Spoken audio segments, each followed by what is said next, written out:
The letter shook in Eliza Whitmore's hand as she read the words a second time, certain she had misunderstood them the first. The Duke of Everleigh requests the honor of your hand in marriage. He does not request your feelings on the matter, only your answer, and he expects that answer to be yes. She lowered the paper to her lap and stared at the fire in the small parlor of the house that was not truly hers, in the home her family lived in only because the Everleigh estate allowed it. For 6 years, since her father's business had collapsed and left them with nothing, the Whitmores had survived on the charity of a family that never let them forget it was charity. And now the man at the head of that family, a duke she had spoken to perhaps a dozen times in her life, believed he could simply write a letter and settle her future as though she were a debt being cleared from a ledger. Her mother came into the room already smiling, already certain of the answer, already speaking of wedding dates before Eliza had said a single word. It was in that moment, watching her mother's relief and her own future being decided by other people yet again, that something inside Eliza went very still and very cold. She would not be told who to marry, not even by a duke. The next morning, dressed in her best gown because pride demanded she look her equal even when her purse said otherwise, Eliza rode to Everleigh House with her answer already formed in her mind. She was shown into a study lined with books that looked as though they had never been read, and there she found Julian Ashworth, Duke of Everleigh, standing by the window with his hands behind his back, looking at her the way a man looks at a problem that has already been solved. He did not ask her to sit. He did not ask how she fared, or comment on the weather, or offer even the smallest courtesy that most gentlemen extended to any lady, let alone one he intended to marry. He simply said, "Good, you have come, and I trust you understood my letter, and I will need your answer within the week so the arrangements can begin." Eliza felt something tighten in her chest, a thing that was not quite anger and not quite hurt, but some sharp combination of both. "I have my answer now, your grace," she said. "You do not need the week." He turned from the window, and for the first time something like surprise crossed his face, though it vanished as quickly as it came. He had clearly expected gratitude. He had, in fact, expected very little conversation at all, believing the matter closed the moment his letter had been delivered. "Then let us hear it," he said, and there was an edge in his voice now, a warning that he did not care for surprises. "My answer is no," Eliza said. The silence that followed was so complete that Eliza could hear the clock ticking on the mantel, could hear her own heartbeat, could hear the small crackling of the fire in the grate. The Duke did not move. He simply looked at her as though she had spoken in a language he did not understand. "I beg your pardon," he said finally. "You do not need to beg it. I am refusing your proposal, your grace. I will not marry you." He set down the paper he had been holding, very slowly, very deliberately, the way a man sets down something he might otherwise throw. "May I ask why? I would think a woman in your family's position would consider this a rather generous offer." And there it was, the word she had known was coming, the word that confirmed everything she had feared about this arrangement. Generous, as though she were being handed a basket of bread, as though marriage to him was charity extended 1 degree further, from supporting her family's household to swallowing her whole into his. "That is precisely why I refuse it," she said, her voice steadier now than she felt. "You did not ask me to marry you because you admire me, or because you wish to know me, or because you believe we might build something worth having together. You asked because it was convenient, because I am poor and grateful and unlikely to say no. You assumed my circumstances made my answer for me. They do not." "I fail to see the distinction," he said coldly. "A marriage is a marriage. The reasons behind it matter little once the vows are spoken." "They matter a great deal to me," Eliza said. "I have spent 6 years being reminded, in ways large and small, that my family survives because your family allows it. I have swallowed that reminder more times than I can count, because we had no other choice, and because my mother and my young brother needed a roof over their heads that I could not provide alone. But I will not swallow it in marriage. I will not spend the rest of my life as the woman my husband married, because it was easier than courting someone of his own rank. I would rather remain unmarried and poor than married and pitied." The Duke's jaw tightened, and for a moment Eliza thought he might simply order her from the room, might end the conversation the way he seemed to end every conversation that displeased him. Instead he studied her, really studied her, as though seeing something he had not accounted for in his careful plans. "You are refusing a duke," he said slowly, as though testing whether she understood the size of what she had done. "I am refusing a man who proposed to me the way one might purchase a horse," Eliza answered. "I would refuse him if he were a duke or a farmer." Something flickered across his face then, gone before she could name it. He turned back to the window, his shoulders stiff, his voice when it came clipped and final. "Then I suppose there is nothing further to discuss. Good day, Miss Whitmore." She left Everleigh House with her head high and her hands trembling only once she was safely inside the carriage, out of sight of the tall windows that she was certain hid a furious Duke watching her go. She had done what she believed was right. She had protected the one thing that was truly hers to protect, her own sense of worth. But she also understood, with a heaviness that settled over her the moment the excitement of her small rebellion faded, that she had just refused the one offer that might have secured her family's future for good, and she had no idea what would come next, only that whatever it was, she would face it as herself and not as anyone's charity.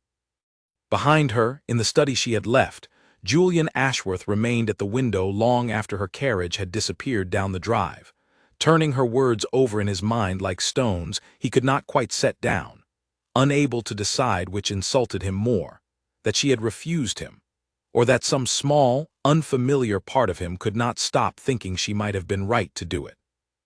He told himself it did not matter. He told himself there were a dozen women in London who would accept his hand within the hour if he asked. He told himself this before dinner, and again before he retired for the night, and again the following morning, and each time the thought failed to settle the strange, restless irritation that had taken root in his chest since Eliza Whitmore had looked him in the eye and said no. His grandmother, the Dowager Duchess Margaret, found him in that same study 2 days later, still unable to focus on the correspondence piled before him, and when she asked how the proposal had gone, he answered with far more heat than the question deserved. "She refused me." The Dowager Duchess, who had spent 80 years learning to hide her amusement when it was most needed, failed rather spectacularly to hide it now. "She refused you." "You needn't sound so delighted, grandmother." "I am delighted, Julian. I did not think there was a woman left in England with the nerve to tell you no. I begin to like this Miss Whitmore already." He scowled at her, an expression that had cowed steadier people than his grandmother, though it had never once worked on her. "She says I proposed to her as though buying a horse." "Did you?" He opened his mouth to argue, then closed it again, because some honest corner of his mind, one he did not particularly wish to acknowledge, admitted that perhaps he had. He had written the letter the way he wrote every letter concerning estate business, brief, clear, expecting compliance. He had not considered that a proposal of marriage might require something more, some gentler approach, some acknowledgement that the woman receiving it was a person with opinions of her own rather than a matter to be settled. "I offered her security," he said instead, "security her family sorely needs, and she threw it back at me as though I had insulted her." "Perhaps you did," his grandmother said simply, and returned to her needlework as though she had not just appended every assumption he carried into that room.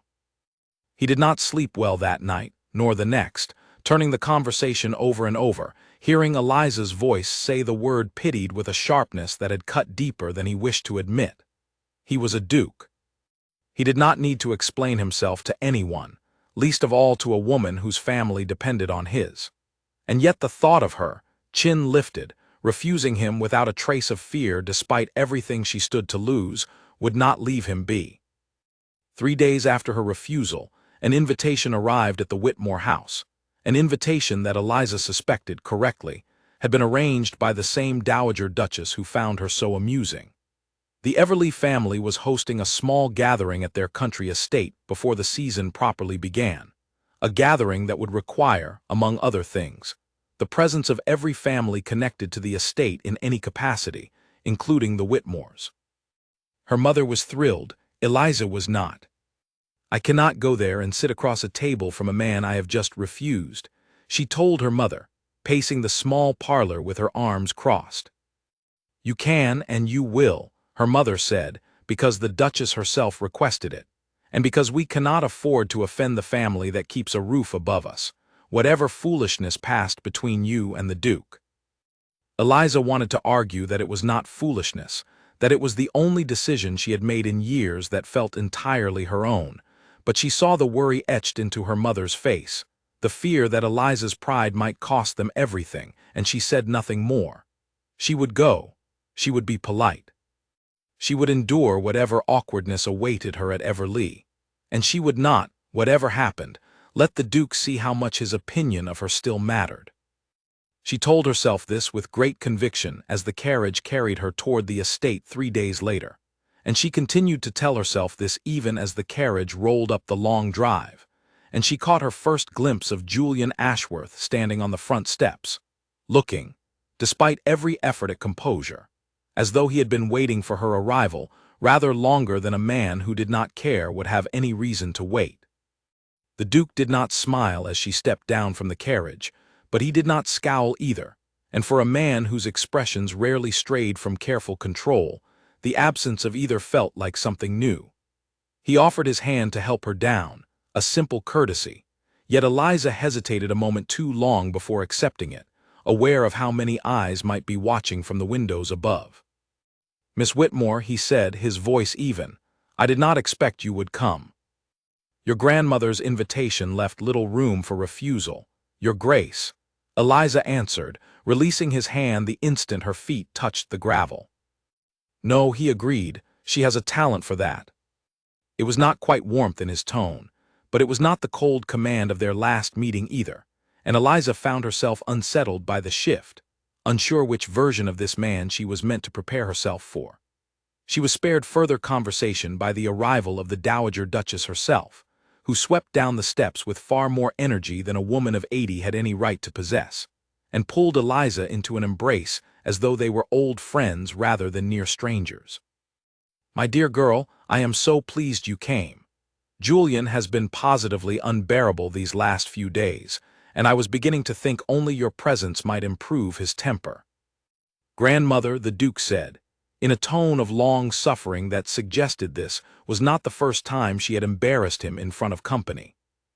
The Dowager Duchess merely patted Eliza's arm and led her inside, chattering about the guests already arrived and the plans for the coming days, leaving Eliza very little opportunity to dwell on the strange, fluttering the Duke's almost smile had left behind. The house party, as it turned out, was smaller than Eliza had feared, no more than a dozen guests, most of them distant relations or old family friends who had known the Duke since he was a boy and treated him with far less deference than Eliza had ever witnessed anyone offer him. It was, she began to realize over the course of the first evening, rather illuminating to watch a Duke be teased by his own cousins. At dinner, she was seated, to her surprise and mild alarm, only 2 places from the Duke himself, close enough to hear every exchange at his end of the table, close enough that when his cousin, a cheerful young man named Frederick Colton, made some jest at the Duke's expense about his hopeless skill at cards, Eliza could not help the small laugh that escaped her before she caught herself. The Duke's eyes flicked to her immediately, and she expected irritation, expected the cold look she had grown to associate with him. Instead, there was something almost curious in his expression, as though her laughter had told him something he had not known before. "You find my failures amusing, Miss Whitmore," he said, though there was no true offense in it. "I find it amusing that a man who commands an entire estate cannot best his own cousin at cards," she answered before she could stop herself, and immediately wondered if she had gone too far. Frederick let out a bark of laughter loud enough to draw the attention of half the table. "I like her, Julian. Where did you find her again?" The silence that followed was brief but pointed, and Eliza felt heat rise in her cheeks as she remembered, all at once, exactly why she was seated at this table, exactly what the Duke had proposed and what she had refused, and exactly how uncomfortable that history now felt in front of a room full of his relations. "She is a family friend," the Duke said smoothly, before anyone could press further, and the conversation moved on, though Eliza caught him glancing at her once more before returning his attention to his plate. Later that evening, when the ladies withdrew and the gentlemen remained with their port, Eliza found herself standing near a window in the drawing-room, watching the last light fade over the gardens, grateful for a moment alone with her thoughts. She did not hear the Duke enter until he was nearly beside her, and she started slightly at his voice. "I did not mean to startle you," he said. "You did rather," she answered, recovering herself. "I thought you were meant to be enjoying your port and complaining about your cousin's cheek." "I have had quite enough of my cousin's cheek for one evening," he said, and there was the faintest curve at the corner of his mouth that might, in a more expressive man, have been called a smile. "I wish to ask you something, if you will permit it." Eliza turned to face him fully, bracing herself, uncertain what to expect. "Ask then." "Did you mean what you said, that day in my study? That I proposed to you as one might purchase a horse?" The question caught her off guard, not because she had forgotten her own words, but because she had not expected him to raise them again, certainly not here, certainly not with such quiet seriousness in his voice. "I meant it," she said carefully. "You did not ask me anything, Your Grace. You informed me. There is a difference between a proposal and an instruction, and yours was very much the latter." He was silent for a long moment, looking out at the darkening gardens rather than at her, and when he spoke again, his voice had lost some of its usual polish. "I have never had to ask for anything in my life," he admitted. "Not truly. People give me what I want because of who I am, not because I have earned it through any particular charm or effort. I did not think to ask you, because it had simply never occurred to me that asking was necessary." "It is a strange thing," Eliza said softly, "to hold so much power and understand so little of what it costs other people to be without it." He turned to look at her then, and something in his expression had shifted, some wall lowered by an inch, and for the first time since she had known him, Eliza saw not a duke but a man, uncertain of himself in a way she suspected very few people were ever permitted to witness. "I am not accustomed to being told I am wrong," he said. "Then perhaps it will do you good to hear it more often," she answered, and though the words were pointed, there was no true unkindness in them, only honesty, and something in the way he studied her afterward told her he had heard that honesty exactly as she intended it. The rest of the house party passed in much the same manner, small moments accumulating between them. Moments Eliza told herself meant nothing even as she found herself watching for the Duke across every room, listening for his voice among the chatter of guests, noticing the particular way he tilted his head when something genuinely amused him rather than merely required a polite response.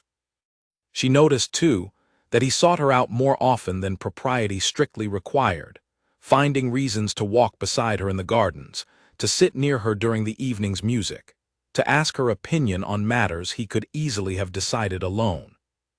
On the third day, a sudden rain confined the party indoors, and the Duke's younger sister, a bright and irrepressible girl named Charlotte who could not have been more than 16, decided the afternoon called for charades, a game that reduced the Duke, much to Eliza's delight, to acting out increasingly ridiculous scenarios while his cousins shouted guesses and roared with laughter at his obvious discomfort. He was terrible at it, stiff and self-conscious in a way that suggested he had never once in his adult life been asked to make a fool of himself for entertainment. And yet he did not refuse to play, did not retreat behind his usual composure, and Eliza found herself laughing harder than she had in months at the sight of a Duke flapping his arms in a valiant but doomed attempt to convey the word swan. Later that evening, as the guests began retiring for the night, Eliza found herself walking the same corridor as the Duke, both of them slowing without quite meaning to, both of them clearly reluctant to end the day's easy companionship. "You are not at all what I expected, Miss Whitmore," he said, when the silence had stretched long enough that someone needed to break it. "Nor are you, Your Grace," she answered. I confess I arrived here prepared to endure a very uncomfortable few days in the presence of a man I had rather firmly refused. I did not expect to find myself enjoying his company. Enjoying, he repeated, and there was something almost hopeful in the way he said the word, quickly hidden beneath his usual composure. That is more than I dared expect, given how our last conversation ended. Do not mistake enjoyment for forgiveness of the manner in which you proposed, she said, though gently, without the sharpness that had colored their first exchange. You still owe me an apology for that, Your Grace, whenever you find yourself ready to offer one properly. He studied her for a long moment, and Eliza thought, for just a heartbeat, that he might offer it right there in the quiet corridor, might finally set aside the pride that had governed every interaction between them until now. Instead, he simply nodded, a small, thoughtful movement, and said, "I am working toward it, Miss Whitmore," before bidding her good night and disappearing down the hall, leaving Eliza standing alone with her heart beating a good deal faster than she wished to admit, wondering when exactly she had stopped dreading this man's company and started, however cautiously, to look forward to it. The house party ended, as all such gatherings eventually do, with a flurry of carriages and farewells, and Eliza returned home with a strange, unfamiliar lightness in her chest that she could not quite explain to her mother, who noticed it at once and asked far too many questions over breakfast the following morning. Eliza deflected them all, unwilling to examine too closely what exactly had shifted in her feelings toward a man she had refused only weeks before, and even less willing to hope that anything real might come of it. That hope, fragile as it was, met its first real test within the fortnight, when Eliza's younger brother Peter came home from his tutoring in town with news that made their mother's face go pale. The small allowance that had kept their household modestly afloat, an allowance drawn from what remained of their father's failed business, had finally run dry. There would be no more money from that source, not this quarter, not ever again. Eliza sat very still at the kitchen table that evening, watching her mother's hands tremble as she reviewed the household accounts for the third time, hoping the numbers might change if she simply looked hard enough. They would not change.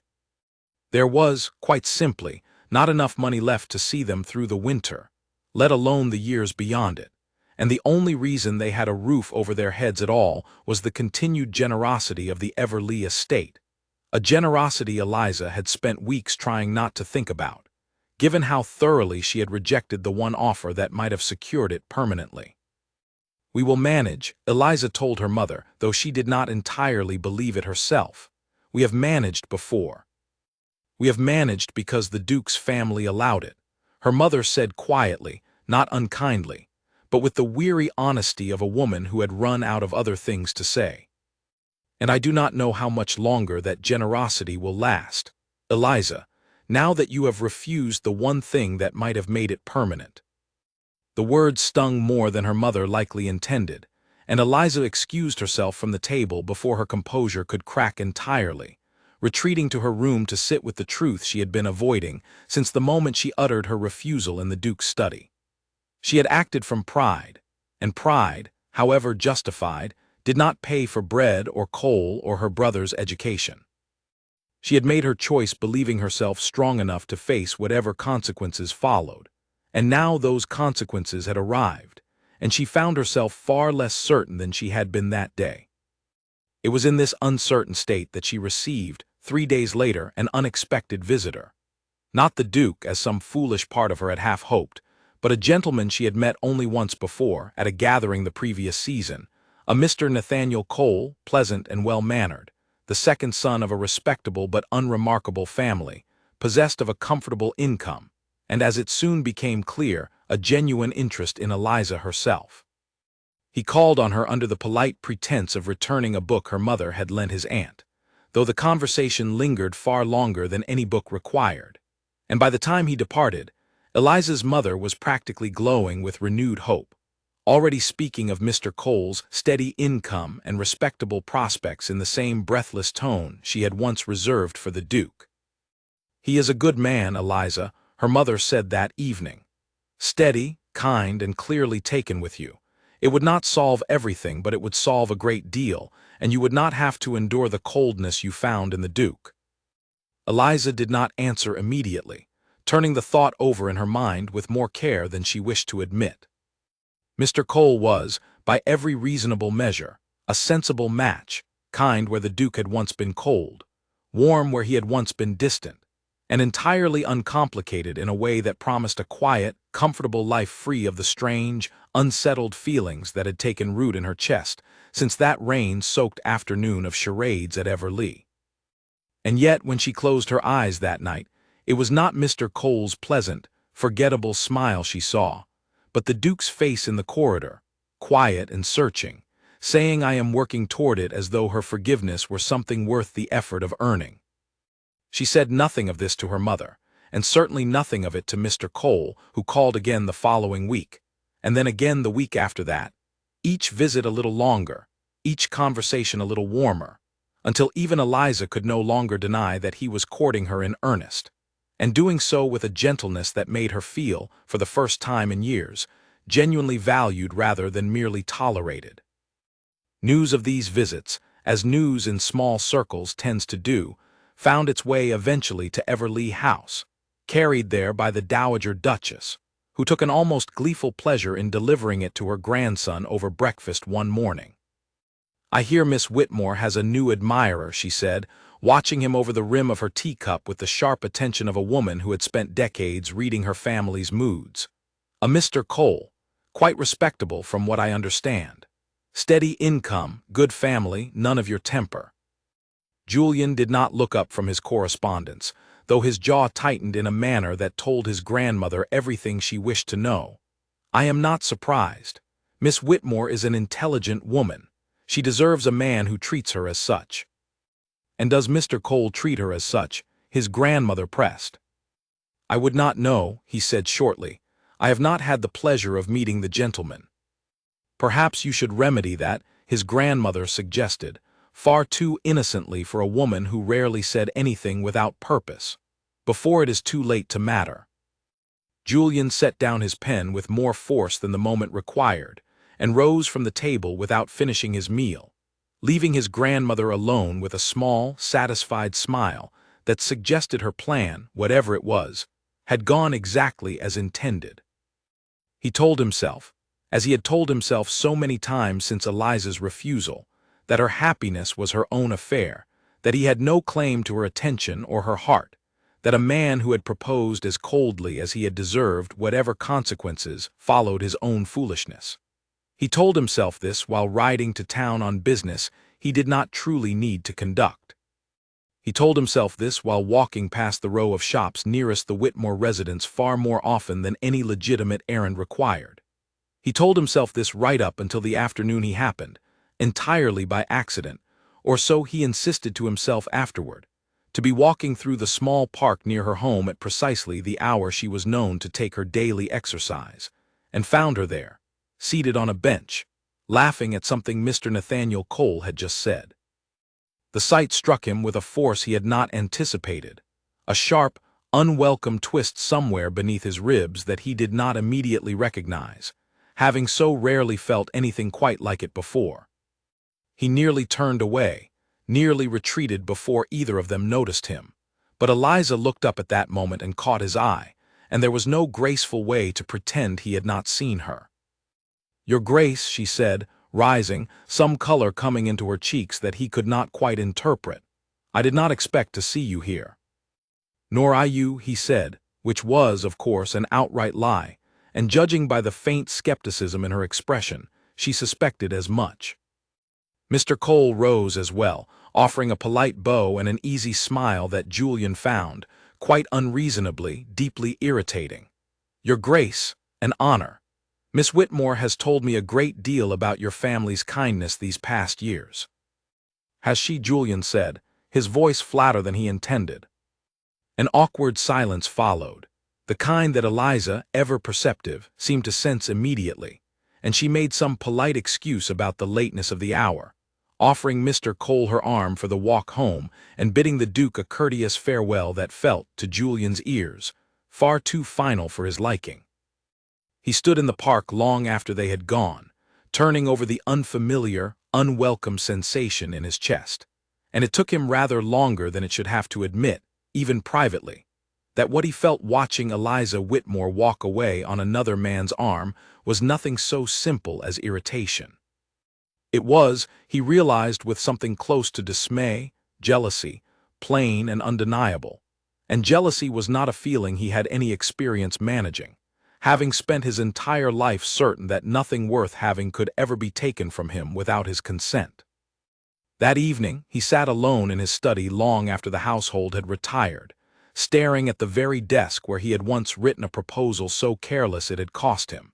He now feared, the one thing he had not realized he wanted until it seemed at risk of slipping entirely from his reach. He thought of Eliza's laughter in the park, so easy and unguarded with Mr. Cole, so different from the careful, measured tone she still used with him, tempered always by the memory of how badly he had begun things between them.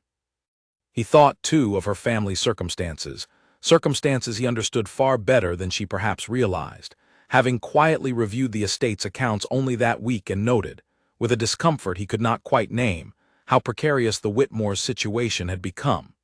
He could solve it in an instant, he knew.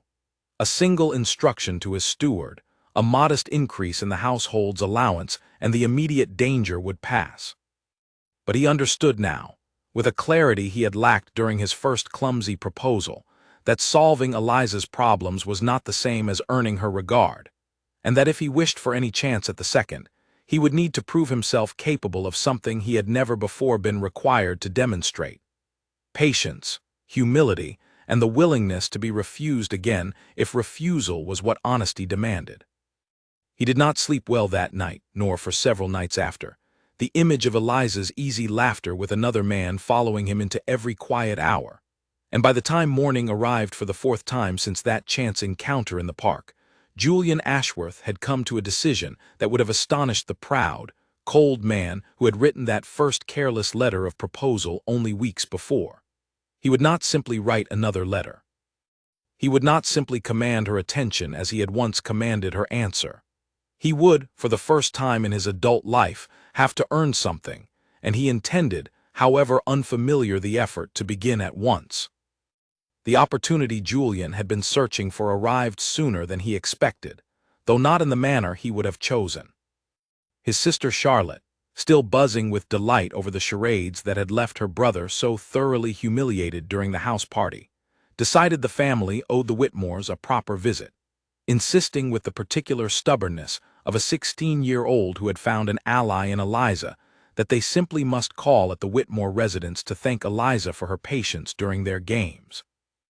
Julian suspected, quite correctly, that his grandmother had put Charlotte up to the idea entirely, but he did not object, seeing in it exactly the opening he needed. He arrived at the Whitmore home 2 days later in the company of his sister and grandmother, both women chattering pleasantly with Eliza's mother, while Eliza herself regarded him with a wary caution that told him plainly she had not forgotten his earlier coldness, whatever warmth had grown between them at Everleigh. "Might I speak with you privately, Miss Whitmore?" he asked, once the initial pleasantries had run their course, and though her eyes flicked briefly to her mother, who nodded encouragement, Eliza agreed, leading him to the small garden behind the house where the autumn air had already begun to carry the first true chill of the season.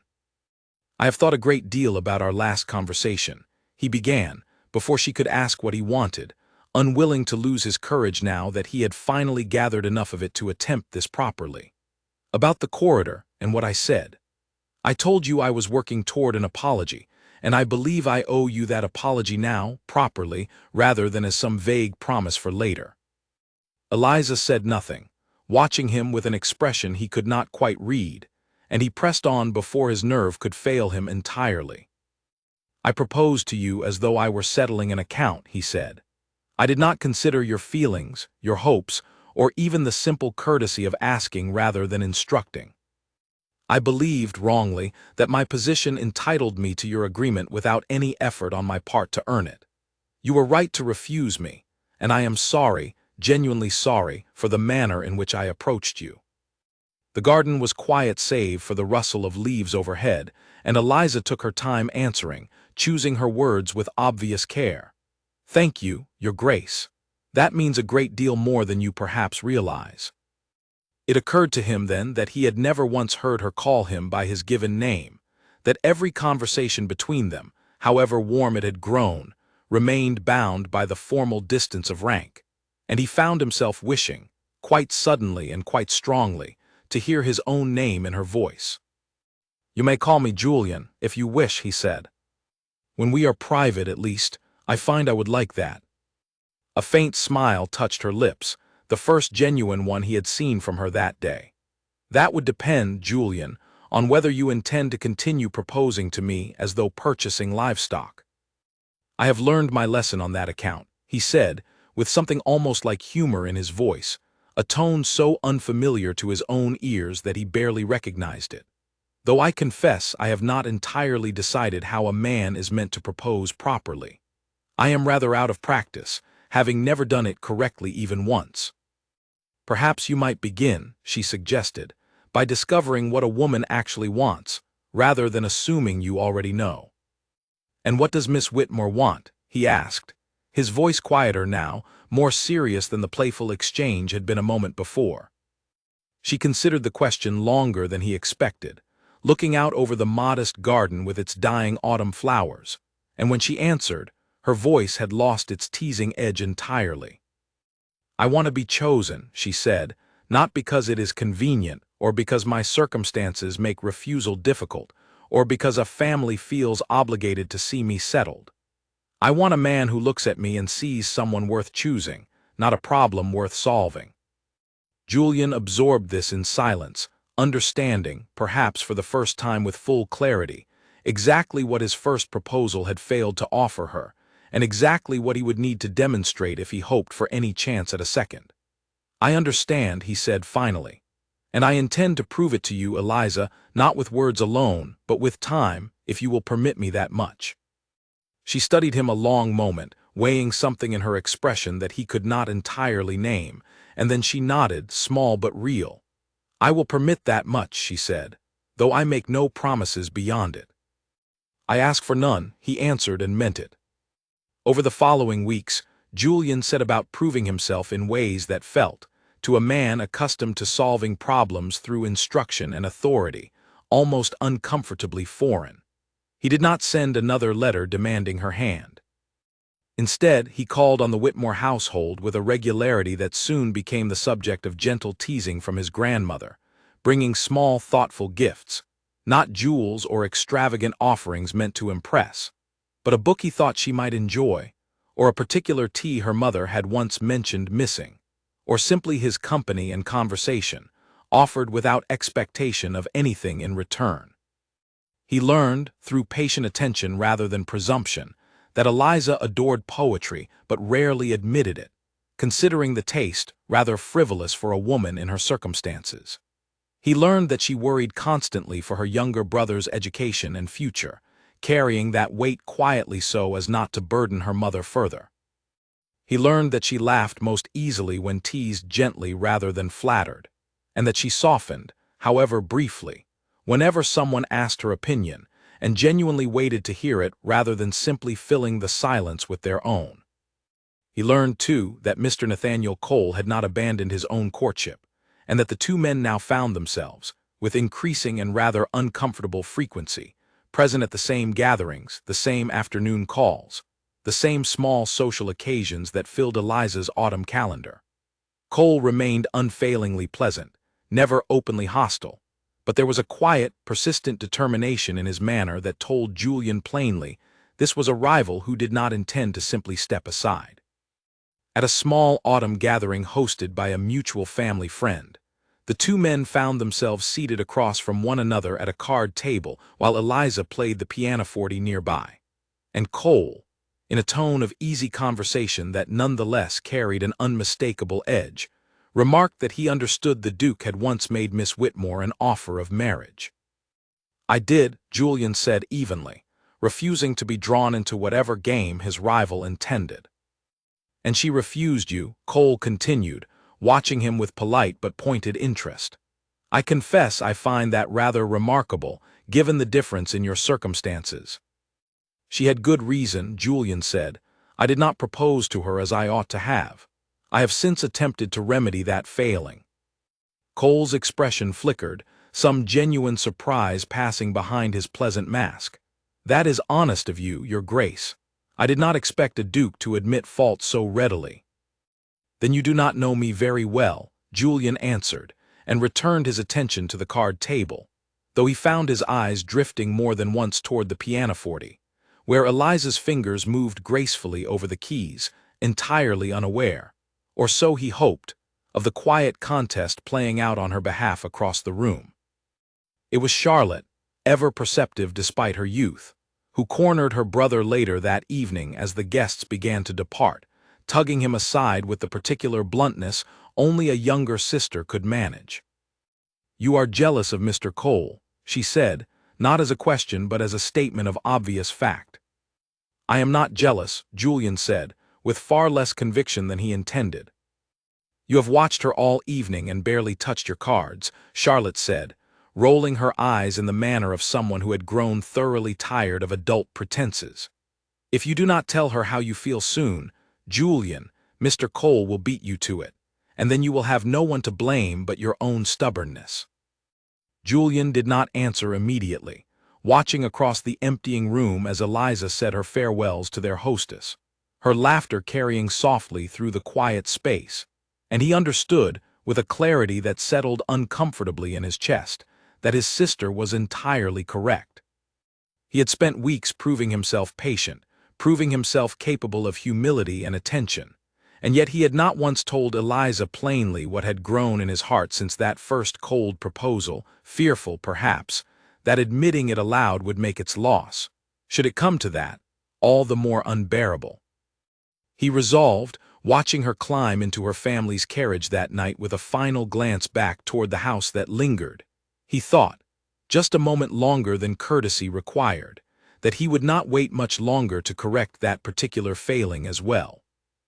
The chance for honesty that Julian had promised himself did not arrive as neatly as he had planned, for life, he was discovering, rarely arranged itself to suit a man's carefully considered intentions.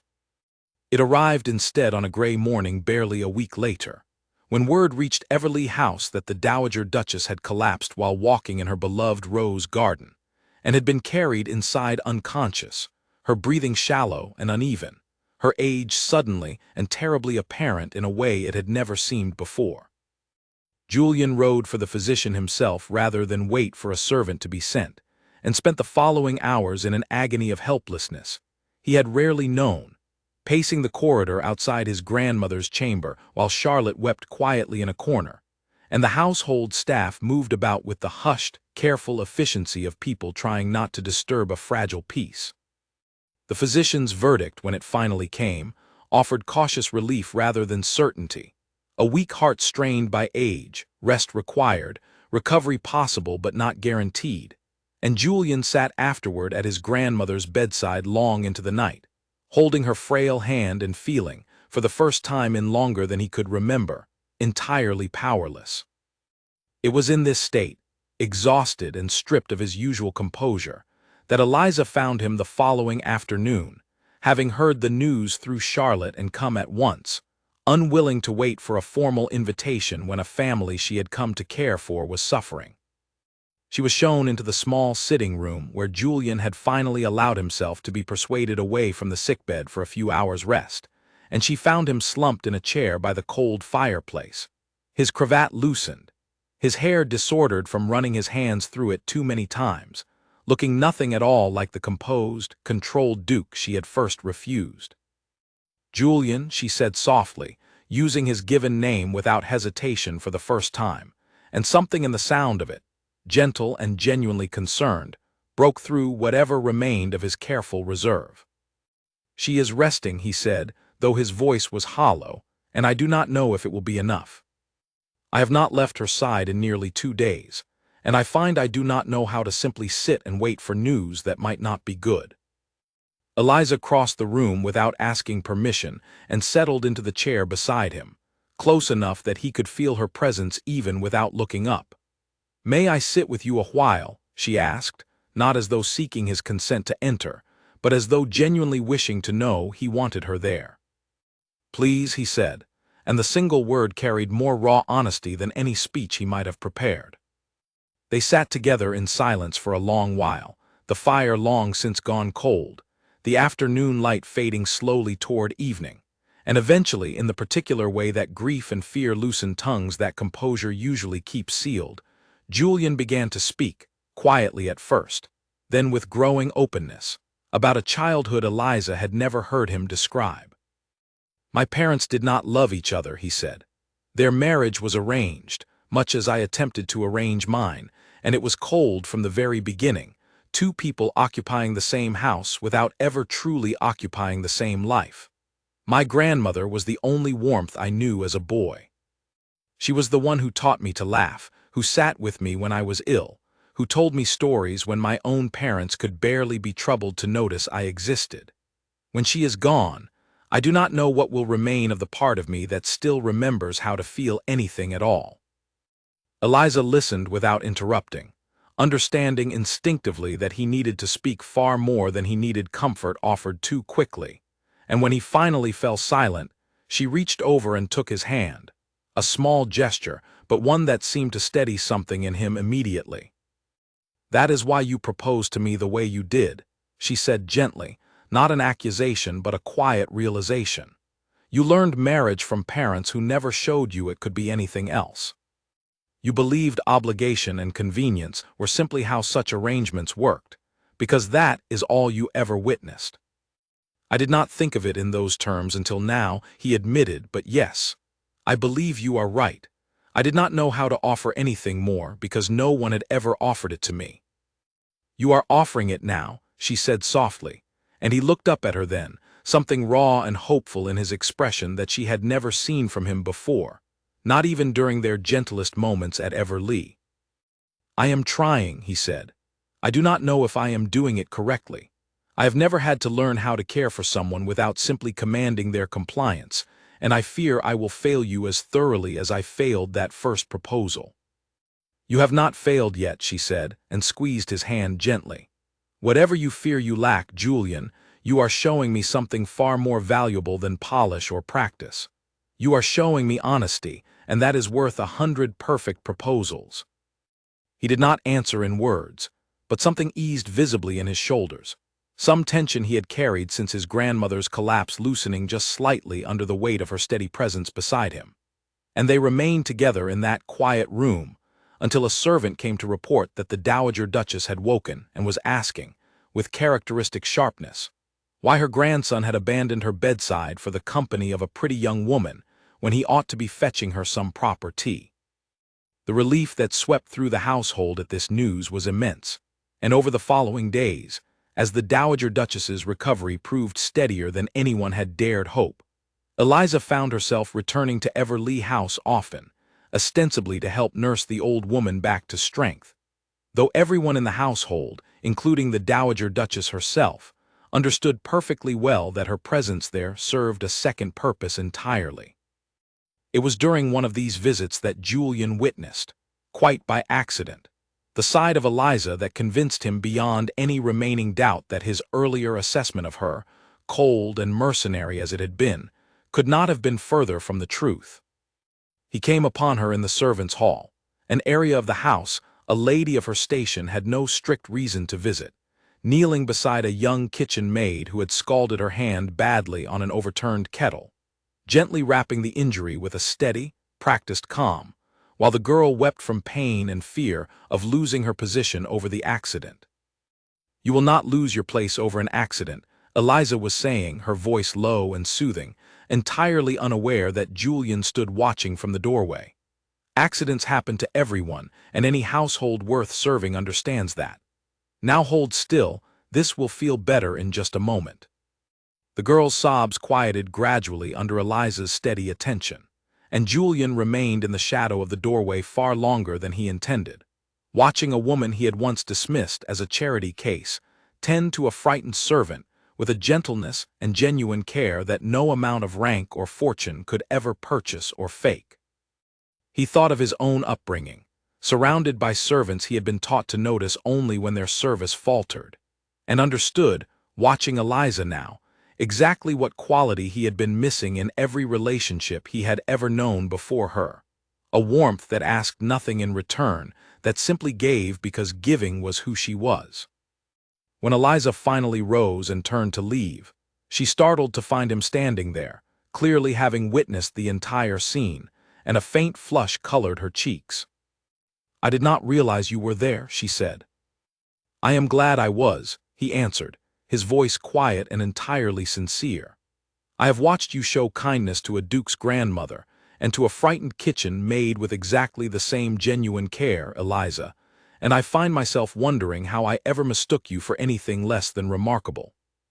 She did not know how to answer such open admiration, so unlike the careful, guarded exchanges that had once defined their acquaintance, and for a long moment they simply looked at one another in the quiet corridor, something unspoken but undeniable passing between them, until the sound of approaching footsteps reminded them both of where they stood and propriety reasserted itself, gentle but firm, sending them each back to their separate duties with the shared private knowledge that whatever remained unspoken between them had grown, in that small servants' hall, into something neither of them could easily deny any longer.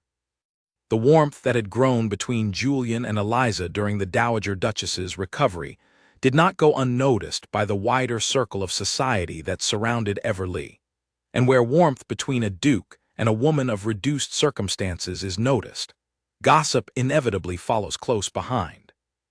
It began quietly enough. Whispered comments at gatherings Eliza no longer attended without feeling eyes upon her. Remarks about how convenient it was that Miss Whitmore had suddenly found herself so often in the Duke's company after refusing his first proposal, as though her earlier refusal had been merely a clever strategy to secure a more devoted pursuit. "She is playing a longer game than most," Eliza overheard one lady remark to another at a small gathering, entirely unaware, or perhaps entirely aware, that Eliza stood close enough to hear every word. "Refuse the Duke once and watch him chase you all the harder for it. Rather clever, if one has the nerve." Eliza said nothing, though the words settled in her stomach like stones, and she left the gathering earlier than intended, her earlier lightness replaced by a familiar, unwelcome heaviness. She had refused Julian's first proposal precisely because she could not bear to be seen as calculating, as someone angling for advantage through her family's dependence on his, and now society had decided, entirely without her consent, that this was exactly the game she played. Worse still, the gossip reached her mother, who arrived home from a visit to a neighbor looking thoroughly shaken, and confronted Eliza that same evening with a worry Eliza had not expected. "They are saying dreadful things," her mother said, "that you refused him only to draw him in more deeply, that you have no true feeling for him at all, only calculation. Eliza, if this reaches the Duke's family in the wrong ears, it could ruin whatever chance remains for both of us." "I have done nothing wrong," Eliza said, though her voice shook with an anger she directed as much at herself as at the gossips who had twisted her honesty into something so ugly. "I refused him because his first proposal insulted me. Whatever has grown between us since has grown honestly, on both our parts." "I believe you," her mother said gently, "but belief and reputation are not always the same currency, my dear, and you know as well as I do how quickly the second can be spent without ever earning it back." The following week brought a complication Eliza had not anticipated, when Mr. Nathaniel Cole called upon her not with his usual pleasant company, but with a seriousness in his manner that told her immediately this visit carried greater weight than its predecessors. He asked to speak with her privately, and once they were alone in the small parlor, he wasted little time coming to his purpose. "I have heard the talk circulating about you and the Duke," he said, not unkindly, though there was a tightness in his voice that betrayed his own hurt. "I confess I had allowed myself to hope, these past weeks, that my attentions toward you carried some real chance of success. I would ask you plainly, Miss Whitmore, before I make a fool of myself any further, whether your heart lies elsewhere." Eliza hesitated, unwilling to hurt a man who had shown her nothing but genuine kindness and respect, yet equally unwilling to offer him false hope out of mere politeness. "I have valued your company greatly, Mr. Cole," she said carefully. "You have been kind to me in a manner I will not forget. But I would be dishonest if I allowed you to believe my feelings have not shifted these past weeks, and you deserve better honesty from me than I gave the Duke in the beginning of our own acquaintance." Cole absorbed this with the quiet dignity of a man disappointed but not surprised, and after a moment he nodded, some of the tension leaving his shoulders as though he had, in truth, suspected this answer for some time. "Then I wish you happiness," he said simply, "whatever form it ultimately takes. I only hope, for your sake, that the Duke proves worthy of the honesty you have just shown me." He took his leave shortly after, and though Eliza felt genuine sorrow at the pain in his departure, she also felt, for the first time in weeks, a strange and settling clarity about her own heart, one she had been avoiding examining too closely until this conversation forced her hand. That clarity was tested again almost immediately, when word reached her, through Charlotte's excitable and not entirely discreet chattering, that the gossip circulating about Eliza's supposed scheming had reached the ears of several prominent families whose good opinion mattered greatly to the Everleigh estate's standing. Families who had begun murmuring that the Duke was being led astray by a woman of no fortune and questionable motives. A woman who had refused him publicly, only to secure a more devoted and public pursuit.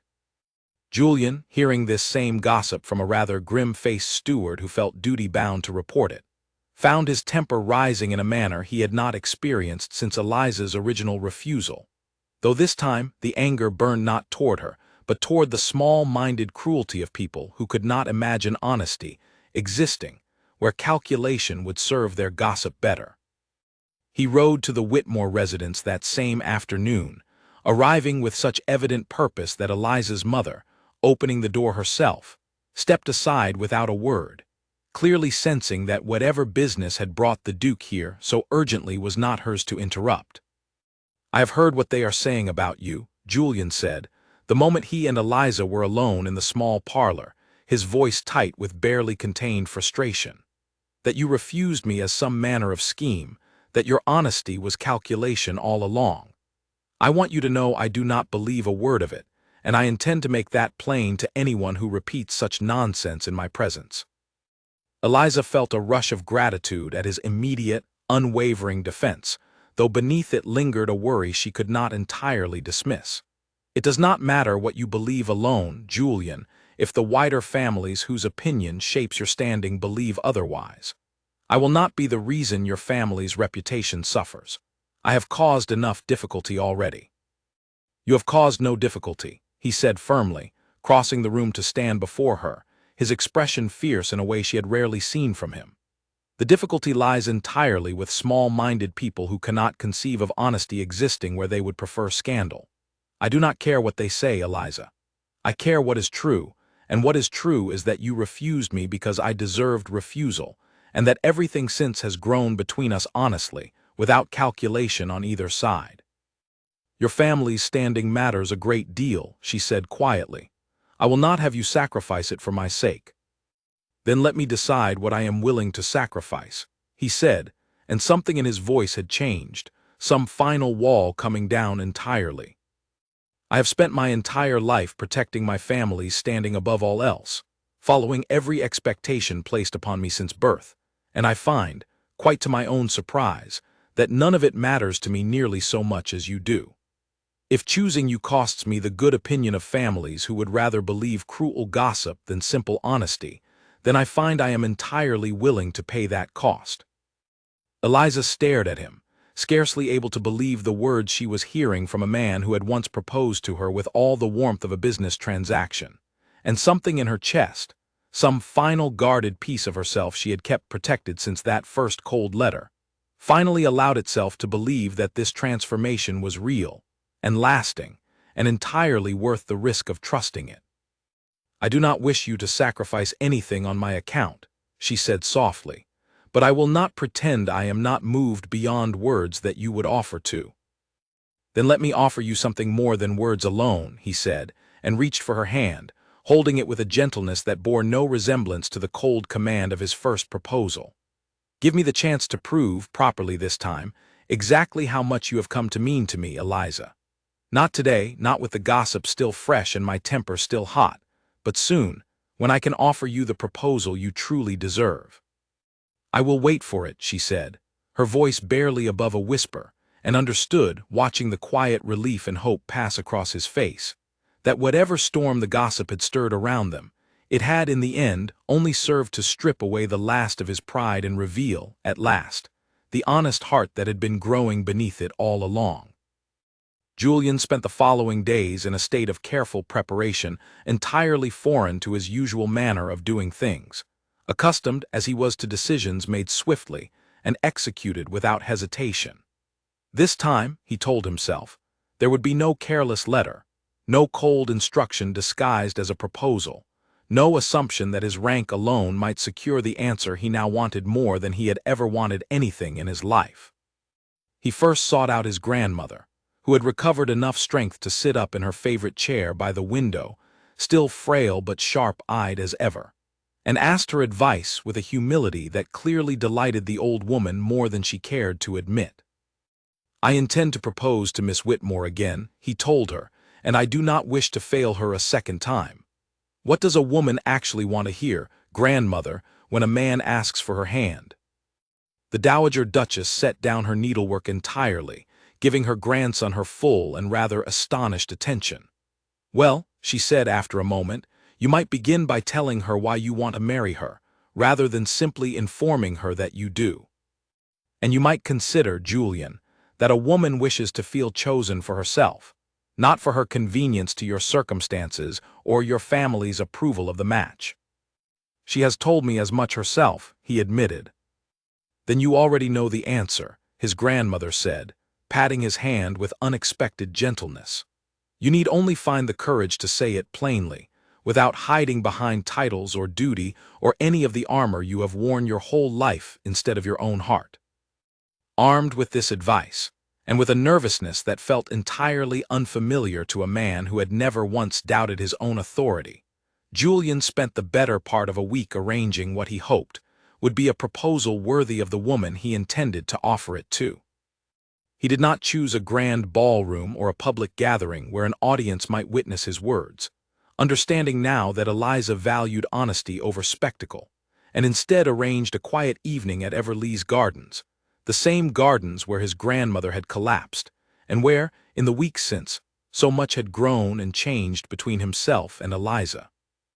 He invited her under the simple pretense of checking on the Dowager Duchess's continued recovery, and when Eliza arrived, she found the old woman comfortably settled indoors with Charlotte for company, leaving the garden itself quiet and private in the soft gold light of early evening. Julian met her at the garden gate himself, dressed simply, without the formal trappings of rank he so often wore like armor, and something in his manner, open and slightly nervous in a way she had never witnessed from him before, told Eliza immediately that this visit carried significance beyond a simple social call. "Thank you for coming," he said, offering his arm, and she took it, feeling her own heart quicken at the quiet seriousness in his voice. They walked together through the garden paths in comfortable silence for a while, past the roses his grandmother so loved, past the small stone bench where Eliza had once sat with him during his darkest hours of worry, until they reached a quiet corner shielded from the house entirely, where Julian finally stopped and turned to face her fully. "I have thought a great deal about how to do this properly," he began, and there was a vulnerability in his voice that she found more compelling than any polished speech could have been. "I wrote you a letter once that I am deeply ashamed of, a letter that treated you as a matter to be settled rather than a woman to be won. I have spent these past weeks trying to earn back what that letter cost me, and I do not know if I have succeeded, but I find I cannot wait any longer to tell you plainly what has grown in my heart, whatever the outcome may be." Eliza said nothing, watching him with an expression that gave little away, though her hands, clasped before her, trembled slightly with an anticipation she could not fully contain. "I do not wish to marry you because it is convenient," he continued, "or because my family requires an heir, or because your circumstances make you an easy choice. I wish to marry you because you have shown me, more clearly than anyone in my entire life, what it means to be honest, to be kind without calculation, to care for people, whether duchess or kitchen maid, with the same genuine warmth regardless of what they can offer you in return. I wish to marry you because when I imagine my future, the only version of it that feels worth having is one where you are beside me, not as an obligation fulfilled, but as a woman I have chosen, entirely and completely, for exactly who she is. He reached into his coat and withdrew a small velvet box, though he did not open it immediately, holding it instead as though the object itself mattered far less than the words that needed to accompany it. I am asking you now properly, for the first time, he said, his voice steady despite the emotion evident beneath it. Eliza Whitmore, will you marry me, not out of charity, not out of obligation, but because I love you, entirely and without reservation, and I would consider myself the most fortunate man in England if you agreed to share your life with mine. Eliza felt tears gathering that she made no effort to hide, understanding fully, at last, the enormous distance this man had traveled from the cold stranger who had once written her a letter instructing her to marry him within the week. She thought of her mother's fears, of society's cruel whispers, of Mr. Cole's quiet dignity in accepting her honest answer, and none of it mattered nearly so much, in this moment, as the honest, open love standing before her, finally unguarded after so many weeks of careful, earned trust. You asked me once what I wanted, she said softly. I told you I wanted to be chosen, not out of convenience, but because I was worth choosing. You have shown me that, Julian, every day since, in ways far more meaningful than any single proposal could ever capture alone. Is that a yes, he asked, and there was a hope in his voice so raw and unguarded that Eliza could not help the small laugh that escaped her, even through her tears. That is a yes, she said, and Julian let out a breath he seemed to have been holding for weeks, opening the small box at last to reveal a ring far simpler than she might have expected from a man of his wealth. A modest band set with a single stone, elegant but understated, exactly the sort of gift a man gives when he has learned, finally, that grandeur matters far less than sincerity. I chose something simple, he explained, seeing her surprise. I did not want you to ever look at it and think of it as payment for your hand, Eliza. I wanted it to be a promise instead, nothing more and nothing less. It is perfect, she said, and meant it entirely, extending her hand so he could slip the ring into place, his fingers trembling slightly with an emotion he no longer bothered to hide. They stood together in the quiet garden as the evening light faded fully into dusk, and when Julian finally drew her into his arms, holding her with a tenderness that bore no resemblance whatsoever to the cold, transactional man who had once proposed to her by letter, Eliza understood that whatever storms had brought them to this moment, refusal and pride, gossip and doubt, grief and fear, all of it had served only to strip away everything false between them, leaving behind something real. Hard-won, and entirely worth the difficult journey it had taken to find it. Word of the engagement reached the Dowager Duchess before either of them had returned indoors, Charlotte having watched the entire proposal from an upstairs window with far less discretion than the moment perhaps deserved. And by the time Julian and Eliza finally made their way back to the house, hand in hand, they found the old woman waiting in the drawing room with tears of genuine joy in her eyes and a look of profound satisfaction on her face. The expression of a woman who had waited a very long time to see her grandson finally choose happiness over duty and love over pride. News of the engagement spread through the county with far greater speed than the earlier gossip that had so troubled Eliza in the preceding weeks, and this time the whispers carried a different tone entirely. Those same families who had once murmured about scheming and calculation now found themselves obliged to reconsider their earlier judgments, particularly once the Dowager Duchess, never a woman to let injustice pass unaddressed, made her own opinions on the matter known at every gathering she attended, praising Eliza's character with such open and unwavering enthusiasm that even the most stubborn gossips found it difficult to maintain their earlier narrative. Eliza's mother wept with relief when told the news, relief not merely for the security the marriage would bring, though that mattered a great deal, but for the evident happiness written plainly across her daughter's face, an expression she had not seen since long before Eliza's father's business had collapsed and stolen so much of the family's ease. Peter, Eliza's young brother, was perhaps the most delighted of all, having grown genuinely fond of Julian during his visits, and thrilled at the prospect of a future secured through means far kinder than mere charity. The wedding itself, when it finally arrived some months later, was neither the grand spectacle that society might have expected of a duke's marriage, nor the quiet, hurried affair that circumstances might once have demanded of a woman in Eliza's reduced position. Instead, it struck a careful balance that reflected exactly the marriage the two of them had built together, dignified without being cold, joyful without excess, attended by family and genuine friends rather than mere society obligation. Julian stood at the front of the small chapel on Everleigh's grounds, dressed simply though impeccably, and watched Eliza walk toward him on her brother's arm, radiant in a gown that suited her far better than any elaborate silk finery society might have expected, understated and elegant in exactly the manner that reflected her own character, rather than any external expectation placed upon her.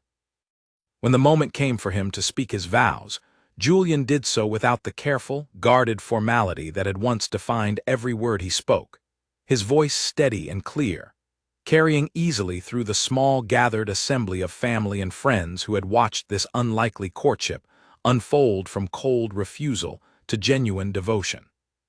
"I once offered you my hand without offering you my heart," he said, departing from the traditional vows to add words entirely his own, "and you were wise enough and brave enough to refuse me for it. I promise you now that I offer both, fully and without reservation, and I intend to spend every day of our marriage proving that this offer, unlike my first, was never a matter of convenience, but a matter of love, freely given and gladly chosen." There was scarcely a dry eye among the small gathered assembly, and Eliza, her own voice thick with emotion as she spoke her own vows in return, found herself thinking back to that cold letter that had begun this entire journey, understanding now with full clarity that her refusal had not been the end of any possibility between them, but rather the necessary beginning of something far more genuine than either of them could have built on pride and convenience alone. The Dowager Duchess, seated in the front row with Charlotte beside her, dabbed at her eyes with a lace handkerchief throughout the entire ceremony, whispering to her granddaughter, when the vows had finally concluded, and the young couple turned to face their assembled guests as husband and wife for the first time, that she had never in 80 years witnessed a happier outcome to such an unpromising beginning.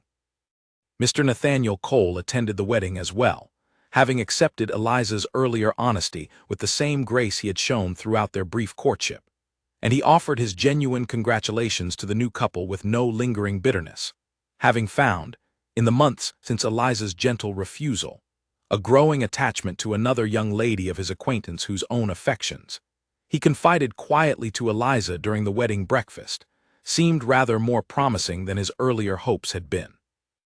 "I am glad, truly glad, for your happiness," he told her, "and I find I owe you a debt of gratitude rather than any lingering disappointment. Your honesty that day spared us both a marriage neither of us would have found truly satisfying, and I have since discovered a far better match for my own heart." Eliza thanked him warmly, grateful that the kindness he had always shown her had found its own proper reward, and the wedding breakfast continued long into the afternoon, filled with laughter and toasts and the easy warmth of a family, both blood and chosen, celebrating a match built not on obligation but on genuine, hard-won love. As the celebrations finally began to wind down, and the guests departed one by one into the golden light of late afternoon, Julian found a quiet moment alone with his new wife in the same garden where he had proposed to her properly months before, the roses now in full summer bloom, the same quiet corner where he had finally set aside his pride and offered her his honest heart. "Do you remember," he asked, drawing her close against him, "what you told me that very first day, when you refused my letter and came to tell me so in person?" "I remember every word," she said, resting her head against his shoulder. "I told you I would rather remain unmarried and poor than married and pitied." "And now," he said softly, "are you either of those things?" She laughed, a sound of genuine, unguarded happiness that had become, over these past months, one of his favorite things in all the world. "I am neither poor nor pitied, Julian. I am chosen, exactly as I always hoped to be, by a man who learned in the end that love asked for far more than convenience ever could, and gave it willingly, without reservation, the moment he understood what was truly at stake." He kissed her then, in the quiet garden where so much of their story had unfolded, and understood, with a certainty that had eluded him his entire life, until this woman had walked into it and refused him so thoroughly, that whatever challenges still lay ahead, whatever storms of gossip or family expectation might yet arise, he had finally found in Eliza something his own parents' cold, dutiful marriage had never possessed: a partnership built on honesty, on earned trust, and on a love that had grown all the stronger for having been tested so thoroughly at its very beginning. 2 years passed, and the Everleigh estate settled into a rhythm neither Julian nor Eliza could have imagined during those early, uncertain months of their courtship. The cold formality that had once governed the great house gave way, gradually and then entirely, to something warmer, a household where servants no longer flinched at the sound of the Duke's footsteps, but greeted him with genuine ease, where the Dowager Duchess spent her afternoons teaching her great-grandchild, born the previous spring, the same small kindnesses she had once taught Julian himself. The child, a bright-eyed girl they named Margaret after her great-grandmother, brought a joy to Everleigh that even Charlotte, now grown into a poised young woman of 18, and preparing for her own entry into society, declared was the finest thing to happen to the family in a generation. Eliza often found her husband sitting quietly with the infant in the very garden where he had proposed to her properly, speaking to the child in a low, tender voice entirely unlike the cold command he had once used with everyone, including, in the beginning, her own mother. Not every challenge of those 2 years came easily, however, and the estate faced its own difficulties that tested the partnership Julian and Eliza had built with such care. A poor harvest in their second year together threatened hardship for many of the tenant families who depended on Everleigh's land, and where the old Julian might once have addressed the crisis through cold instruction to his steward alone, leaving the human cost of the decision unconsidered, he instead sought Eliza's counsel at every turn, valuing her insight into the very real fears and struggles of families who had far less cushion against misfortune than his own. They walked together among the tenant cottages that difficult winter, Eliza speaking with the families directly in a manner that put them at ease in ways Julian's presence alone never could, and it was her suggestion, born from genuine understanding of what such families actually needed rather than what the estate's ledgers suggested was sufficient, that led Julian to adjust the year's rents and distribute grain reserves in a manner that saw every tenant family through the winter without true suffering. The gratitude of those families, expressed not in grand gestures but in small, sincere thanks offered at cottage doorways, meant more to Julian than any praise he had ever received for simply maintaining the estate's traditions unchanged. "It is strange," he told Eliza one evening as they returned from a long day visiting the tenant farms, "how much more meaningful this work feels now than it ever did before you came into my life. I managed this estate for years believing efficiency and tradition were sufficient measures of good stewardship. You have taught me that kindness is not separate from good management, but essential to it." "You give me too much credit," Eliza said, though she could not entirely hide her pleasure at the compliment. "You were always capable of this kindness, Julian. You simply needed someone to remind you it mattered as much as the ledgers did." Their marriage was not without its smaller, more ordinary trials as well: disagreements over the raising of young Margaret, differing opinions on which family obligations deserved priority during the busy social season, the occasional flash of Julian's old stubbornness resurfacing when he felt certain he understood a matter better than anyone else's counsel suggested. But where such disagreements might once have ended in cold silence or unyielding command, they now ended, more often than not, in genuine conversation, both of them having learned, through the difficult early months of their courtship, that honesty offered more lasting peace than pride ever could. Mr. Nathaniel Cole, true to the promising attachment he had confided at their wedding, married within the year, a cheerful young woman named Harriet whose warmth suited him admirably, and the two couples remained on genuinely friendly terms, occasionally dining together and laughing, in later years, at the strange series of events that had once made Cole and Julian uneasy rivals for the same woman's affection. Charlotte, watching her brother's transformed marriage with the keen attention of a young woman forming her own ideas about love, often told Eliza that she hoped for nothing less than the same honest partnership her brother had found, refusing several early suitors whose proposals struck her as too similar to Julian's first careless attempt, much to the Dowager Duchess's evident and vocal approval. The Dowager Duchess herself lived on for several more contented years, her health never fully what it had been before her collapse in the Rose Garden, but her spirit undimmed, taking particular delight in her role as great-grandmother, and losing none of her sharp wit even as her body slowed with age. She often told anyone who would listen, particularly new acquaintances meeting the family for the first time, the story of how her grandson had once proposed to a penniless gentlewoman as though purchasing livestock, and how that same woman had refused him so thoroughly that he spent the better part of a year learning humility he had never once needed to practice before. "It is my proudest achievement," she would say with evident satisfaction, having done absolutely nothing myself except invite the right people to the right house party at precisely the right moment. Eliza's mother, too, found her own quiet contentment in these years, her fears of poverty and dependence finally laid to rest, though she never forgot, and often reminded Eliza with quiet gratitude, how close her daughter had come to accepting a lesser happiness out of fear rather than holding out, at great personal risk, for something genuine. Peter grew into a fine young man under Julian's patient guidance and financial support, eventually pursuing his own modest but respectable career, with the same quiet determination his sister had once shown in refusing a duke's careless proposal. On the second anniversary of their wedding, Julian and Eliza returned once more to the quiet corner of the Everleigh Gardens, where he had first proposed to her properly, young Margaret toddling unsteadily between them, reaching for the roses that bloomed there each summer in the same abundance they had on that evening 2 years before. "Do you ever think," Eliza asked, watching their daughter's determined, wobbling steps across the grass, "about that first letter, the one that started everything so badly?" "Often," Julian admitted, "though I think of it now with gratitude rather than shame. Had I proposed to you properly the first time, I do not believe I would have understood, as deeply as I do now, exactly what I stood to lose had you simply accepted out of desperation rather than genuine feeling. Your refusal taught me more about love in a single afternoon than my entire upbringing managed across 20 years.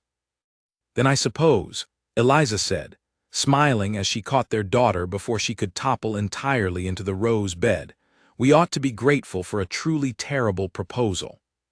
"The very worst," Julian agreed, laughing in a manner so entirely unguarded and warm that no one who had known him before Eliza's arrival in his life would have recognized the cold, dutiful Duke he had once been, and pulling his wife and daughter both into his arms beneath the same summer roses that had witnessed the true beginning of everything worth having in his life, he found himself, at last and entirely, a man who understood that love, properly earned and honestly given, was worth every difficult step it had taken to find it.